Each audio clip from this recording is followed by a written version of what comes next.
Good evening, children. I hope everyone are doing fine. We shall continue with the chapter 7, that is diversity in living organisms. So we had a gap in between the continuity of the lesson since we had periodic tests too. So we shall continue with the another topic, that is next topic, kingdom Animalia.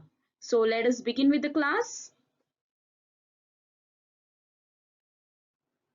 Coming to the basic introduction to kingdom Animalia, so there are about 1.2 million animal species which show a great diversity of life.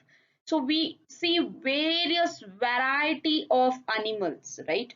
So various species of animals, that is said to be diversity of animal species, right? So approx 1.2 million animal species are present. Okay, and these animals differ from one another, right? So elephant is so huge compared to an ant, right? Yes, so there is a lot of difference from one animal to another animal. It might be in their habitat or level of organization or body plan and symmetry, body cavity based on the germ layer and mode of locomotion and various other life processes. So this is about the kingdom Animalia. Coming to general characteristics of Animalia, so looking into the characteristics of all animals, so we can say that they are multicellular. That means metazoans, right? So they have more than one cell. That means multicellular, and they are eukaryotic cell. And you people know basic difference between eukaryotes and prokaryotes. So animals comes under the category eukaryotic organisms. Okay, and animals lack cell wall. So we know that animal cell doesn't have cell wall, it has only cell membrane, isn't it? So they possesses some type of skeletal support, right? So they have some skeletal support and that form a body, right?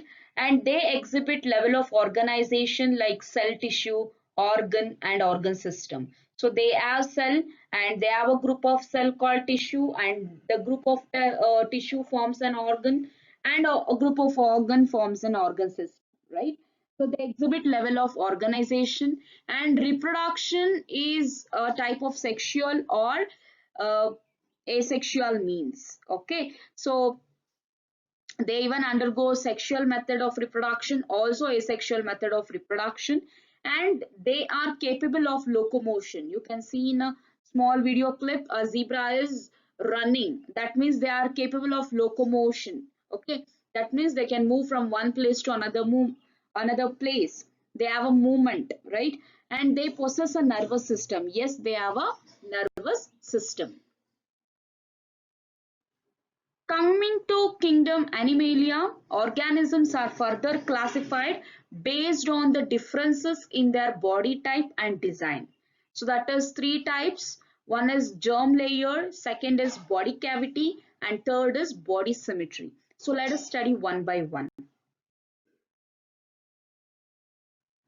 First is a germ layer. So these germ layers are the primary layers of the cells that are found during embryo development. So we studied that male and female gamete fuse together to form a zygote, then embryo, right? So these germ layers are present are found during embryo development.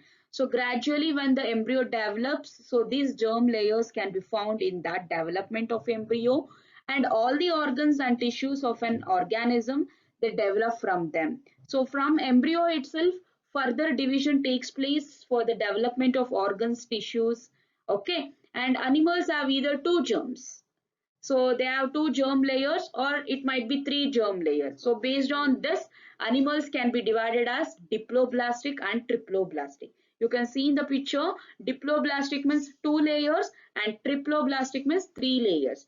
So these layers further develop into organ and organ system. Okay. Coming to the second one, that is body cavity. So name itself says, right? Every organism has a body cavity that is called as coelom. What do you call it as children? It is coelom. Okay. O is silent. So which contains organ. So this body cavity which contains organs. So coelomate. So organisms as true body cavity called coelom. They call it as coelomate. Again, there are two types. One is pseudocoelomate and acoelomate. So pseudocoelomate is nothing but organisms as a false cavity. Pseudo means false. Coelomate means body cavity. That means the organisms which has a false body cavity. So body cavity is filled with fluid here, okay? And acoelomate is nothing but body cavity is absent. You can see here, so red color, that is said to be tissue filled region from mesoderm, and digestive tract from endoderm, and body covering, that is ectoderm. Okay, so this is about body cavity. Based on these also animals are categorized. Okay. Next is body symmetry. So the term symmetry, you people are aware of it. You also studied in mathematics, that is symmetry, right? Symmetry is the balanced arrangement of body parts or shapes around a central point or axis. So there are two types of symmetry. One is radial symmetry and another one is bilateral symmetry. So what is radial symmetry? Any vertical plane passing through the central axis divide the body into two equal halves. So it might be any part of the body. Okay, radial symmetry, if you look into the starfish, from any axis you cut, you can see two equal halves. Okay, next is bilateral symmetry. So body is divided into two equal halves in only one plane. So in only one plane, we can see the symmetry. That is bilateral symmetry. That means only two equal halves. Bi means two. Radial means any vertical plane passing through the central axis divide the body into two equal halves. It might be any vertical plane. Okay, it must be vertical plane. Okay, for example, starfish, and here you can see a mosquito or any like ant, not ant, sorry. So mosquito or house fly, you can see bilateral symmetry. Okay. Coming to the main part of the topic, that is classification of animals. So the 9 major animal phyla. So animals are classified into 9 phyla. So that is Porifera, Cnidaria or Stenophyra, Platyhelminthes, Nematoda, Annelida, Arthropoda, Mollusca, Echinodermata and Chordata. Okay, you should be very particular with the pronunciation and spellings. Okay, these are 9 major animal phyla that you will be studying in depth one by one. So today I'll be taking only 2 phyla. Okay, that is Porifera and Stenophyra or Cnidaria. Okay, you can call it as Cnidaria also, or you can call it as Stenophyra also. Okay, so let's begin. The first phyla that we are going to study is phylum Porifera. So usually the organisms which are grouped under Porifera, they are exclusively aquatic form.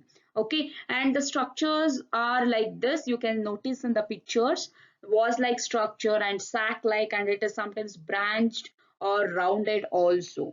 And these animals have minimal differentiation and division into tissues. So the differentiation of organs is quite minimum, and even the division of tissues also. And organisms are acoelomate. Okay, so acoelomate, you people already know that body cavity is absent, right? And there are hole or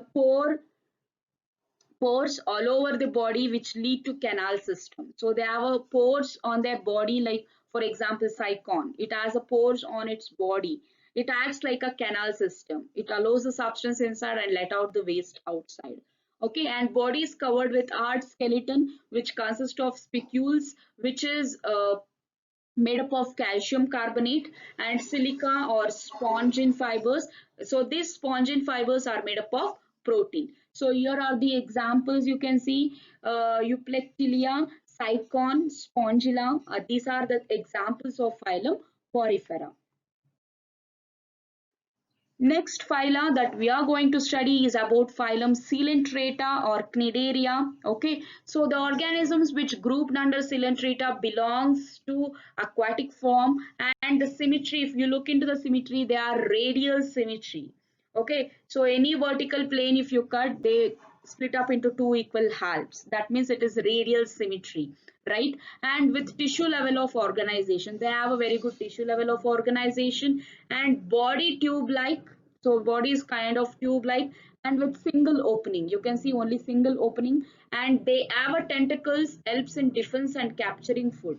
So they have a tentacles like shape, okay, and which helps in defense, okay. So they won't allow any other organisms to affect them, okay, and helps in the capturing food also.